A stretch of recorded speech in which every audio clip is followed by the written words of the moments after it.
ختم ہو چکے تھے. اب سوال پیدا ہوتا ہے مجاہدوں کو پیدا کرنے کے لیے فیکٹریاں بنائی جائیں. ان کی شروعات وہاں سے کی گئی.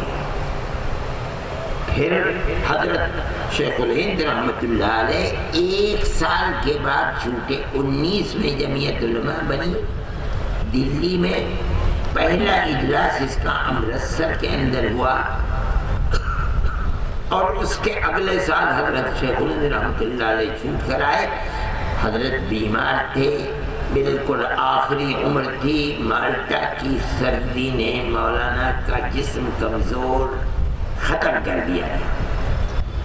موت سے 12 دن پہلے جمعیت علماء کا دوسرا اجلاس دلی کے اندر ہوا, جس میں امرتسر کے اجلاس میں مفتی کفایت اللہ صاحب کو عارضی صدر, یہ کہہ کر عارضی صدر, اصل صدر جب حضرت تشریف لائیں گے مالٹا سے وہ بنیں گے.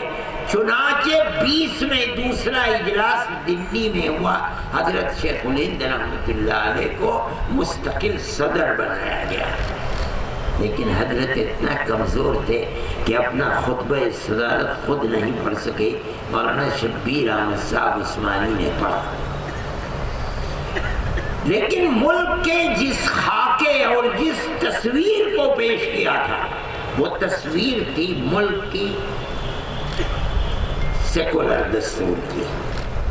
یہ ملک ہمارا ہے, ہم ہمیشہ سے اس ملک میں رہنے والے ہیں. دنیا کے ملکوں کے اندر آپ جائیے, وہاں آپ کو دنیا بھر کے لوگ ملیں گے. وہاں کے اصل رہنے والوں کا رنگ و روپ الگ ہے, ان کی شکل و صورت الگ ہے, ان کا تہذیب و تمدن الگ ہے, ان کی زبان الگ ہے, ان کا رہنا سہنا الگ ہے.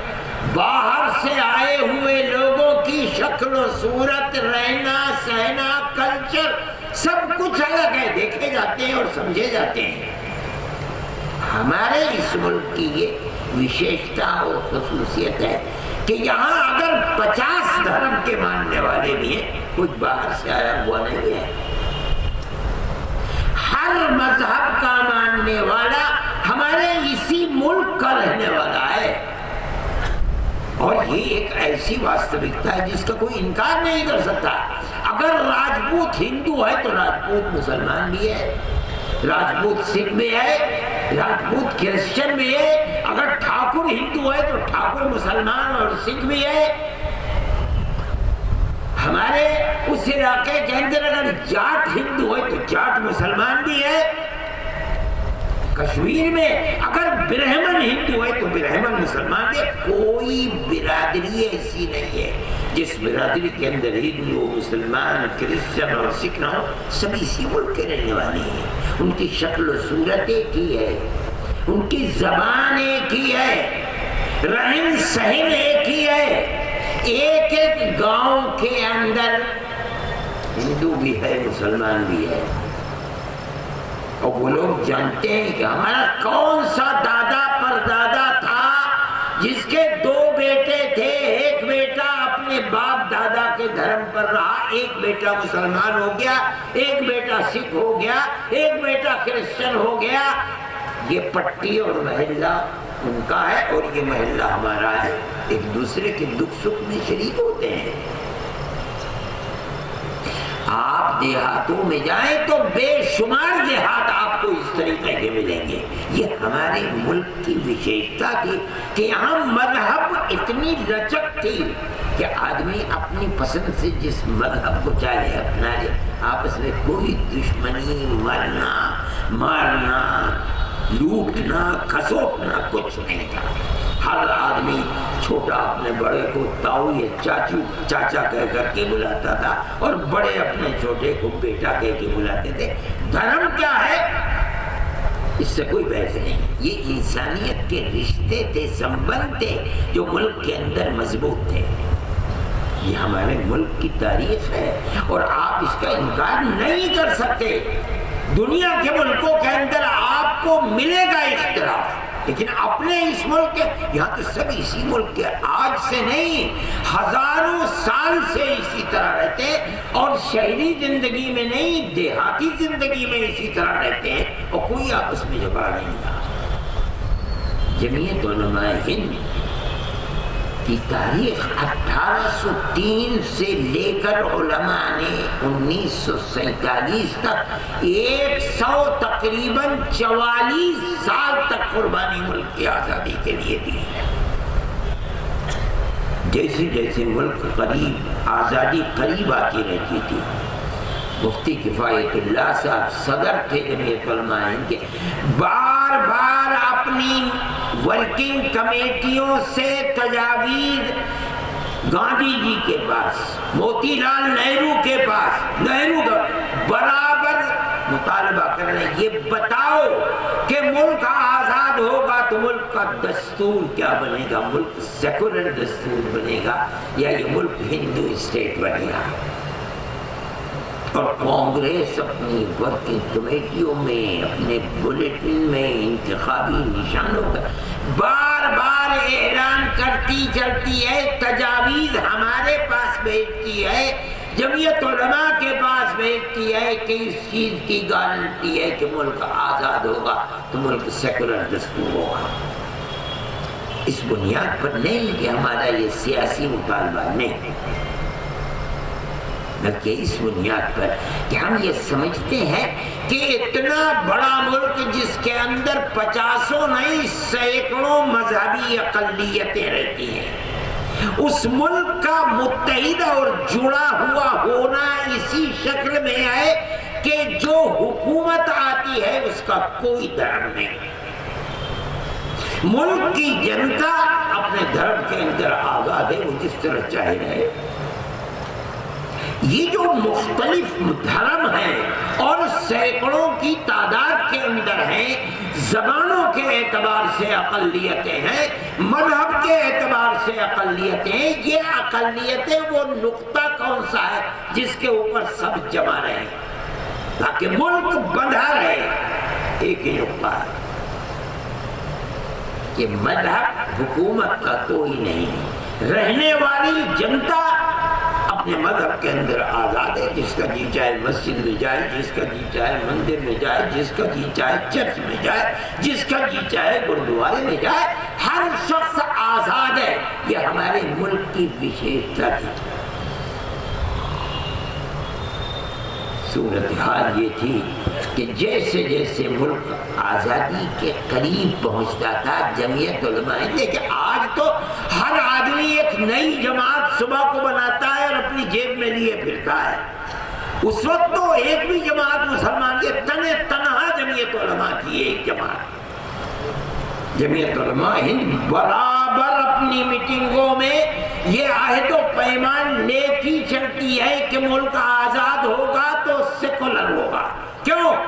اس لیے کہ مذہبی جماعت تھی، اور یہ سمجھتے ہیں اور آج بھی ہم سمجھتے ہیں کہ کوئی بھی مذہبی اقلیت اپنی مذہبی نشانیوں کے ساتھ، تشخص کے ساتھ اگر زندہ رہ سکتی ہے تو سیکولر اسٹیٹ میں رہ سکتی ہے۔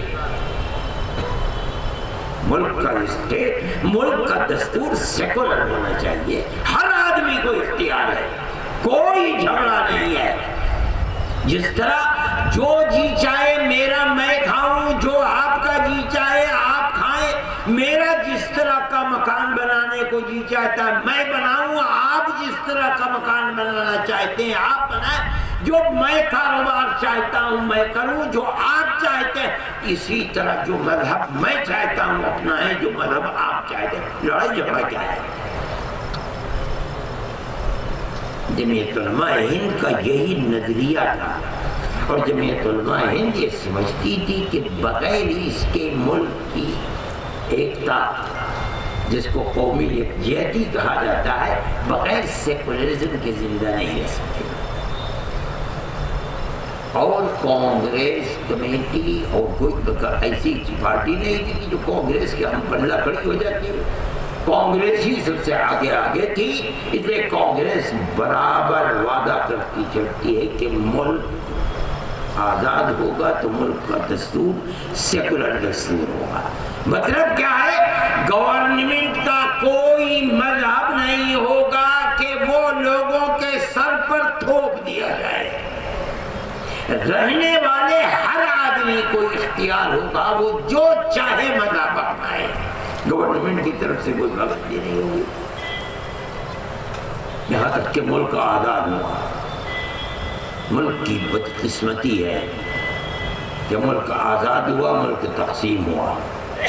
جب ملک تقسیم ہوا اب ایک طاقت اٹھی جس نے یہ کہا کہ مسلمان نے مذہب کے نام پر حصہ لے لیا، اب ملک کا دستور سیکولر نہیں، ملک ہندو اسٹیٹ ہوگا۔ جمعیت علماء ہند اس کی مخالف تھی۔ جمعیت علماء ہند تقسیم ملک کی بھی مخالف تھی۔ ہمارے اکابر کی پگڑیوں کو اچھالا گیا، گلوں میں جوتوں کا ہار ڈالا گیا، ہمارے اکابر کی ٹوپیوں کو جوتوں سے مسلا گیا، لیکن ان کا جو نظریہ تھا کہ ملک کی تقسیم ملک کے لیے ہانی کارک ہے، اس نظریے کے اندر کوئی تبدیلی نہیں آئی، ہر چیز برداشت کی۔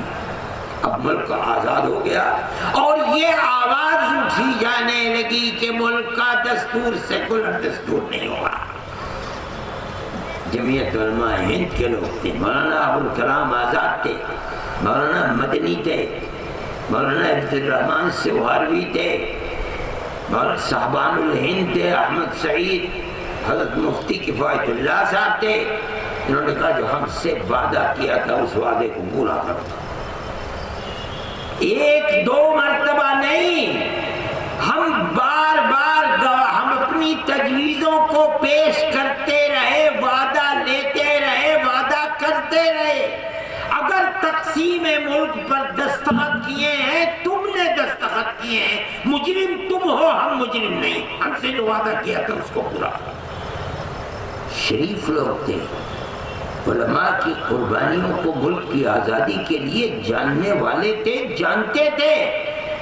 جمعیت علماء ہند کی آواز کے اندر اور اس کی قربانی بھری تاریخ کیا قیمت ہے اس کو پہچانتے تھے۔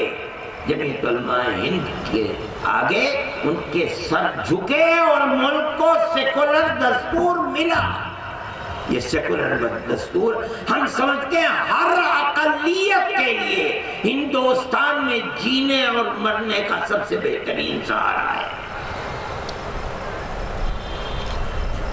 لیکن ایک آواز ہے جو اس وقت سے اٹھ رہی تھی، ہم کانگریس کو برابر ملک کی آزادی کے بعد، اگر آپ تاریخ پڑھیں گے جمعیت علماء ہند کی ورکنگ کمیٹی مجلس منتظمہ کی اگر تجاویز کو دیکھیں گے، 50 سینکڑوں تجاویز ہیں جو کانگریس کو دیا جاتا رہا کہ ملک میں فرقہ پرستی بڑھ رہی ہے، فسادات ہو رہے ہیں۔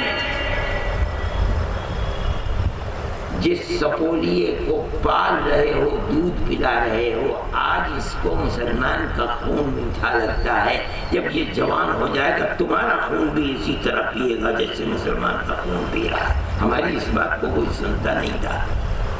آج وہی صورتحال ہے کہ کانگریس کا سے گدائی لیے پھرتی ہے اور کوئی ووٹ دینے کے لیے تھا۔ اور ملک کا حال کیا ہے وہ میں کیا کہوں گا، ہر آدمی بول رہا ہے کہ ملک کدھر جا رہا ہے اور حال کیا ہے۔ آپ نے اس موقع کے اوپر سیکولر دستور بچاؤ بڑا بہترین عنوان دیا، قابل قدر عنوان ہے۔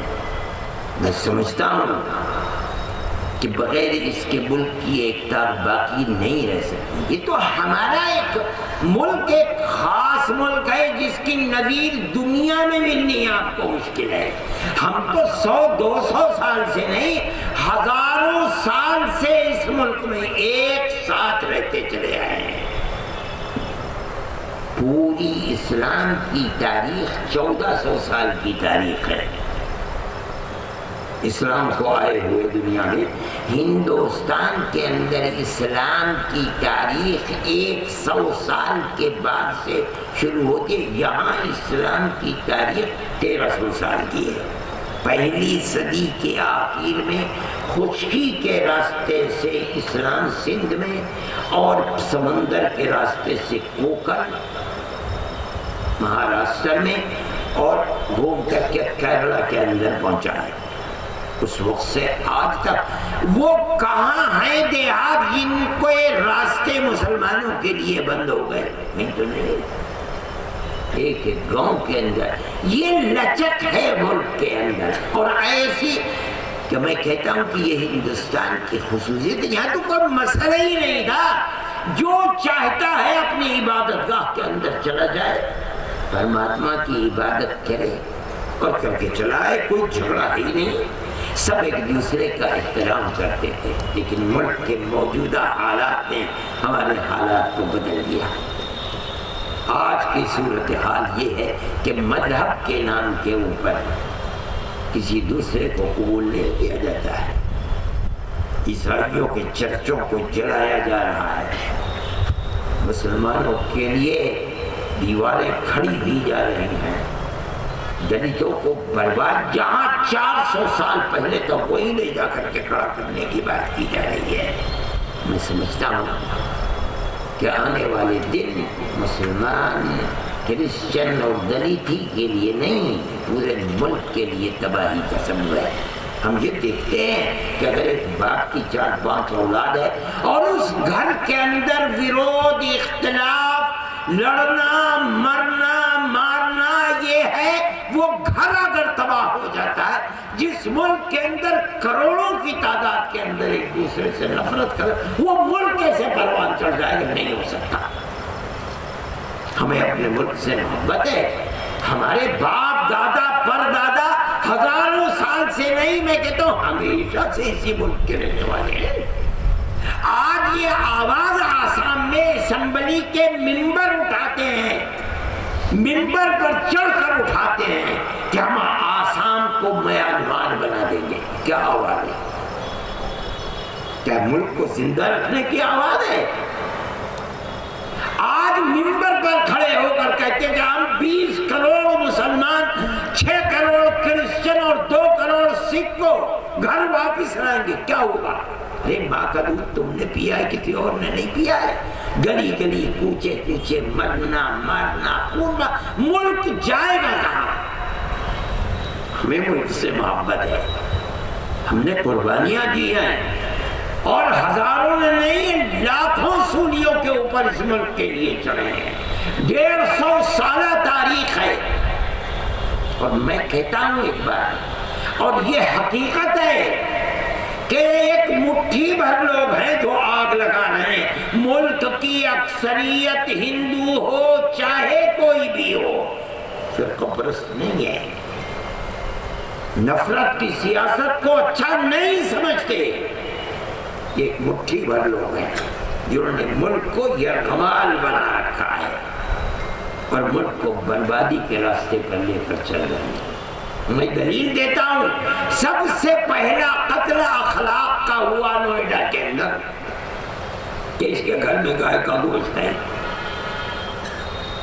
قانون کو اپنے ہاتھ میں لیا, گنڈا گردی کرنے والے کچھ جوانوں نے, اور مار مار کر پیٹ پیٹ کر کے قتل کر دیا. لیکن احتجاج کس نے کیا؟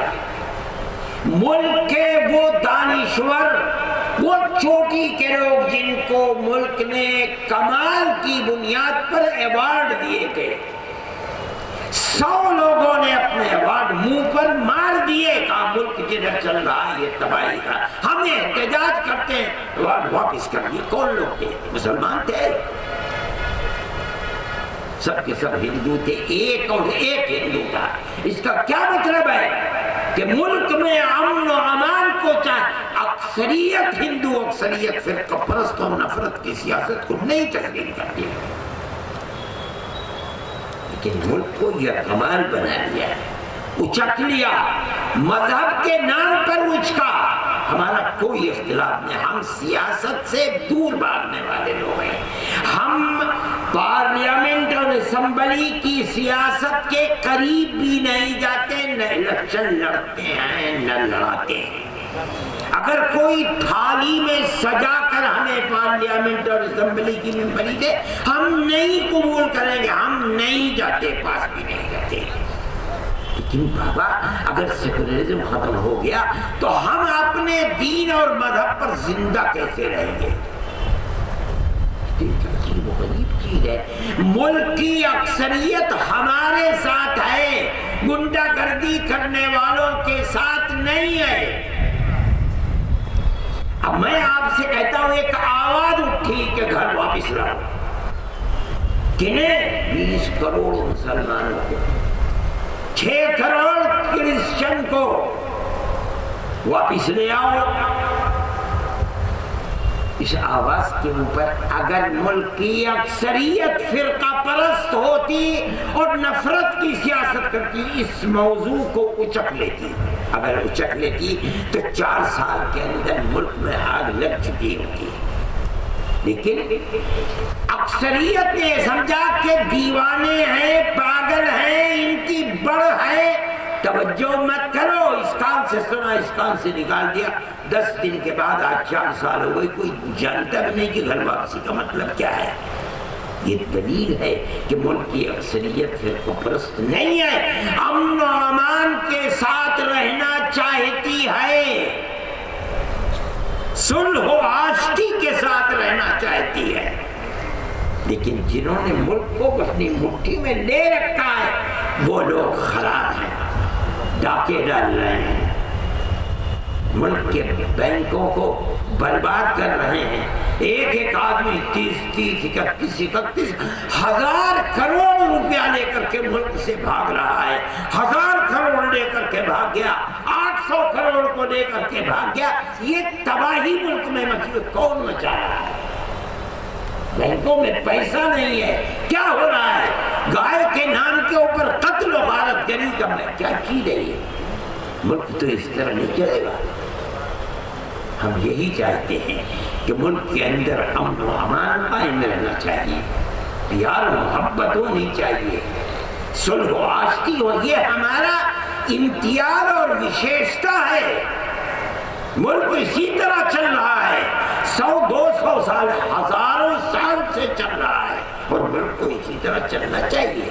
اگر یہ صورتحال نہیں ہوگی، چرچوں کو ڈھایا جائے گا، دلتوں کو مارا جائے گا، مسلمانوں کے پیر کو اکھاڑا جائے گا، قتل و غارت گری کا دروازہ کھلے گا، گائے کے نام کے اوپر لوگوں کو پیٹ پیٹ کر مار دیا جائے، ملک کیسے چلے گا؟ جمعیت علماء ہند نے بار بار مطالبہ کیا، اسٹیج پر کھڑے ہو کر مطالبہ کیا ہے، ہم نے پریس کے اندر مطالبہ کیا ہے، ہم نے الیکٹرانک میڈیا کے اندر مطالبہ کیا، ہم نے بڑے بڑے دھرم گروؤں کو لے کر 50-50 ہزار کے مجمع میں کھڑے ہو کر مطالبہ کیا ہے۔ ہم ملک میں امن و امان کو چاہتے ہیں، گائے کی بنیاد پر قتل و غارت گری کرتے ہو۔ ہم کہتے ہیں کہ گائے کو نیشنل جانور بناؤ، جو بیچے وہ بھی مجرم ہے، جو کاٹے وہ بھی مجرم ہے، جو کھائے وہ بھی مجرم ہے، چوراہے پر کھڑے ہو کر کے پھانسی دے دو۔ ہم نہیں بولیں گے، لیکن بناؤ تو بناتے بھی نہیں ہو، اور چند لوگ ہیں اوباش جن کے ہاتھ کے اندر قانون ہے، جس کا چاہے جہاں چاہے قتل کر دے، قتل ہو سکتا ہے، ملک اس طرح نہیں چل پائے گا۔ جمعیت علماء ہند دستور کی سب سے بڑی محافظ ہے، اس لیے کہ وہ دفعات جو ملک کے اندر، جو دستور کے اندر اقلیتوں کو اپنے مذہبی تشخص اور علامت کے ساتھ زندگی کی ضمانت دیتے، وہی ملک کا سیکولر دستور اور سیکولر کردار ہے۔ آج کی جو طاقت ہے وہ دستور کے اندر سے ان دفعات کو نکالنا چاہتی ہے، ہم اس کے مخالف ہیں۔ ہم یہ سمجھتے ہیں کہ ملک تباہ ہو جائے گا، برباد ہو جائے گا، ملک ہمارا ہے، ہم اس کو بربادی سے نکالنا چاہتے ہیں، ہم یہ سمجھتے ہیں کہ ہمارا ملک ہے، ہم چھوڑ کر کسی دوسری دنیا میں نہیں جا سکتے، ہم کو اسی میں جینا ہے، اسی میں مرنا ہے، ہمارے آنے والی نسلوں کو یہیں جینا اور مرنا ہے۔ کس طرح جئیں گے؟ سیکولر دستور کے اندر۔ اگر دستور سیکولر نہیں ہوگا، اقلیتیں مذہبی زندہ نہیں رہ سکتی، تو ملک کے اندر تباہی و بربادی کا راج ہوگا۔ ہم اپنے ملک سے محبت رکھتے ہیں، امن و شانتی چاہے، اور ہمارا یہ ماننا ہے کہ ملک کی اکثریت میں اکثریت انہی لوگوں کی ہے جو ملک میں امن و شانتی کے چاہنے والے ہیں، تبھی ملک چلے گا۔ میرے بھائی، جمعیت علماء کا یہی کردار ہے، اور جمعیت علماء اسی کے لیے کام کرتی ہے۔ یہ سینکڑوں ہمارے جوان بچے جو جیلوں کے اندر بند ہیں ناکردہ گناہی میں، ہم ان کے مقدمات کو لڑتے ہیں، اور طرح طرح جمعیت علماء یہ مقدمات کو اس طرح لڑ رہی، لوور کورٹ کے اندر، ہائی کورٹ کے اندر، سپریم کورٹ کے اندر، ہم مقدمات کو 60 سے زیادہ مقدمات ہیں، سینکڑوں بچے ہیں جن کے مقدمات کو ہم لڑ رہے ہیں۔ جن لوگوں کو نچلی عدالتوں سے عمر قید کی سزا مل چکی تھی، ہم نے لوور کورٹ سے اوپر ہائی کورٹ میں، اگر ہائی کورٹ میں سزا ملی تھی تو ہم نے سپریم کورٹ کے اندر ان کے مقدمات کو لڑایا۔ جن بچوں کو ہم نے پھانسی ہو چکی تھی انہیں نکالا، عمر قید ہو۔ ان بچوں کے اندر 5 ہندو بچے بھی ہیں جن کو جمعیت علماء ہند کی کوششوں سے آزادی ملی ہے۔ ہمارے نزدیک ہندو مسلم کی کوئی قید نہیں ہے۔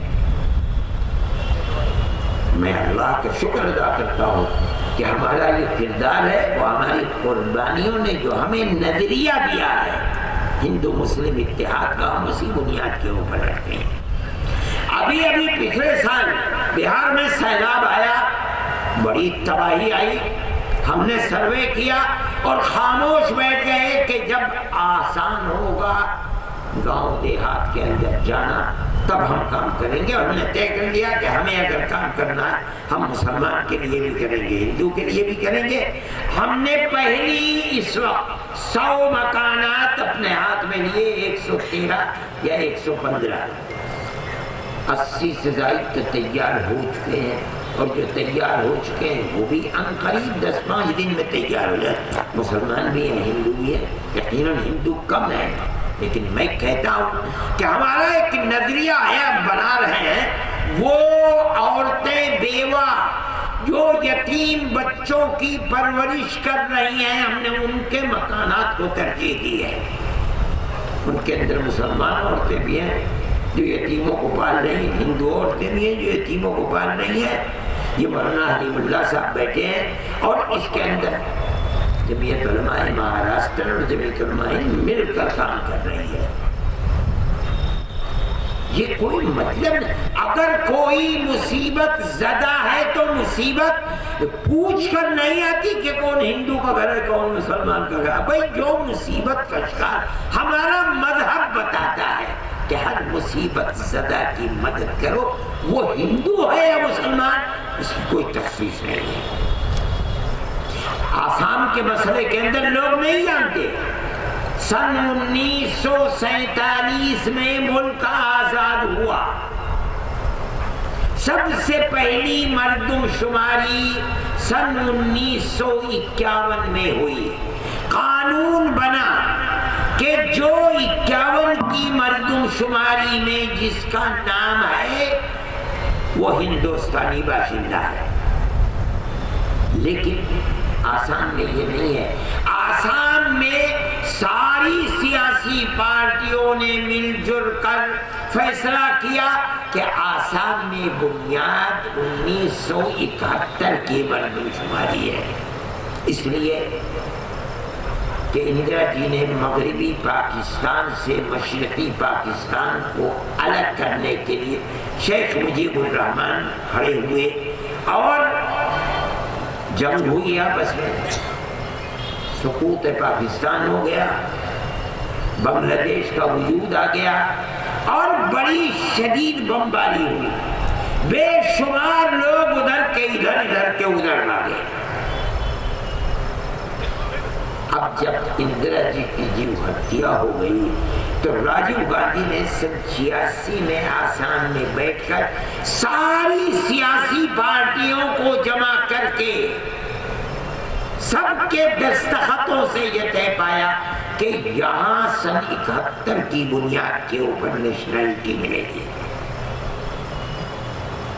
اب سن 71 کو تو اس وقت 50 سال ہو رہے ہیں، جس کا نام لکھا تھا آج اس کی پوتی ہے، پڑ پوتی ہے، نواسی ہے، اور وہ بیاہ کر کسی دوسرے گاؤں میں جاتی ہے تو قانون یہ بنا ہوا تھا کہ جو یہاں کا گاؤں کا پردھان ہے وہ ایک سرٹیفکیٹ دے گا اس بات کا کہ اس کا باپ یا اس کا دادا یا پردادا سن 71 کی مردم شماری کے اندر اس کا نام تھا، یہ اس کی پوتی ہے۔ یہ ایک طریقے کا لنگڑا لولا اس کے ہاتھ میں ایک ورقہ ہے جو یہ ثابت کرنے والا ہے کہ یہ ہندوستانی ہے۔ اس طرح کی اب 48 لاکھ عورتیں ہیں، جن میں 22 لاکھ ہندو ہیں اور 25 لاکھ مسلمان عورتیں ہیں،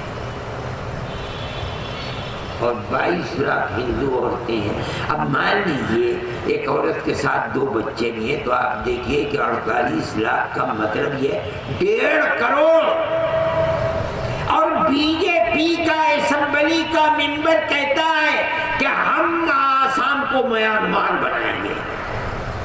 میانمار سے ساری دنیا کے اندر تھو ہوئی کتنے لوگ ہیں؟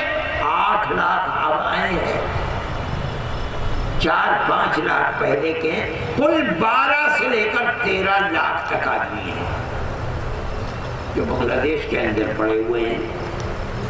آپ یہ بتائیے دنیا کا وہ کون سا ملک ہے کہ 1.5 کروڑ لوگوں کو آپ جو ملک میں سینکڑوں سال سے رہ رہے ہیں آپ ان کو ہندوستان کی نیشنلٹی کے حق سے معلوم کر دیں؟ یہ بچے اور یہ بڑے نہ کسی اسکول میں داخلہ لے سکتے ہیں، نہ کوئی مکان خرید سکتے ہیں، نہ کوئی زمین خرید سکتے ہیں، نہ کھیتی باڑی کر سکتے ہیں، نہ ووٹ ڈال سکتے ہیں، ان کو کوئی حق نہیں۔ ملک کا بنے گا کیا؟ تنہا جمعیت علماء ہی اعتماد ہے جس نے ہر طرح کوشش کی، جب ہر طرف سے ناکامی ہوئی سپریم کورٹ میں گئے تو یہ آسان کام نہیں تھا۔ ہم نے جو ٹاپ کے وکیل تھے ان کا انتخاب کیا، ایک تاریخ میں عدالت کے کمرے میں اگر پیر انہوں نے رکھ دیا 15 لاکھ روپے۔ ہم نے کہا قوم کے 1.5 لاکھ ہندو اور مسلمانوں کے لیے اگر سہارا بن سکتے ہیں، ہم نے 1 کروڑ 2 کروڑ 3 کروڑ روپیہ بھیٹ چڑھا دیا۔ ہم سمجھتے ہیں کوئی سودا گرا نہیں ہے۔ ہم سامنے آئے اور ہم اللہ کا شکر ادا کرتے ہیں کہ اس نے ہمیں 100% نہیں 101% کامیابی عطا فرمائی۔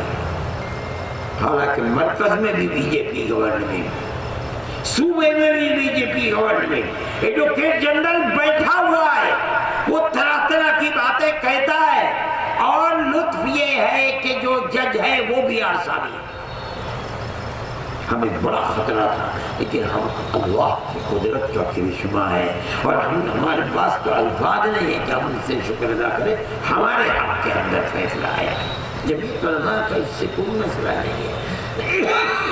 22 لاکھ ہندو بنگالی عورتوں کے لیے سہارا، اگر 2 بچے بھی ہیں تو 5 کروڑ لوگوں کے لیے سہارا، اور اتنی بڑی تعداد کے اندر مسلمان عورتوں اور بچوں کے لیے یہ کوئی معمولی بات نہیں ہے۔ ہمارا کروڑوں روپیہ گیا مگر ہم تھوک دیں اس روپیے کے اوپر۔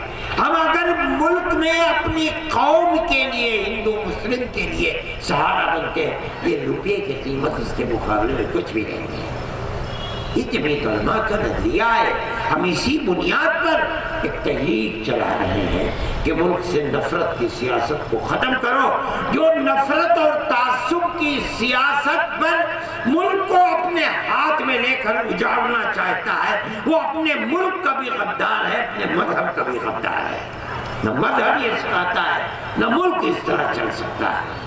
یہ جمعیت علماء کا ایک کردار ہے، اور ہم اس کردار کو لے کر دنیا کے اندر عام کرنا چاہتے ہیں۔ ہم کتنا کامیاب ہوں گے، کتنا ناکام، ہمیں کوئی فکر نہیں، یہ اللہ کا کام ہے۔ ہم یہ سمجھتے ہیں کہ ملک کا قیام اور ملک کی بقا پیار و محبت کے اوپر ہے، نفرت کے اوپر نہیں ہے۔ میرے بھائی، جس طرح آگ کو آگ سے نہیں بجھایا جا سکتا، اسی طرح نفرت کی سیاست اور تعصب کی سیاست کو نفرت اور تعصب سے نہیں مٹایا جا سکتا۔ آگ کو بجھانے کے لیے پانی ڈالنا پڑتا ہے، نفرت اور تعصب کو ختم کرنے کے لیے پیار و محبت کو بڑھانا پڑے گا۔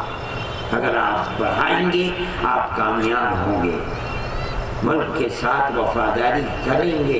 اگر آپ نہیں بڑھائیں گے ناکام ہوں گے، اور یاد رکھیے آنے والے دن آپ کے لیے خراب ہوں گے، ملک کے لیے خراب ہوں گے، ہندو مسلمان کے لیے خراب ہوں گے۔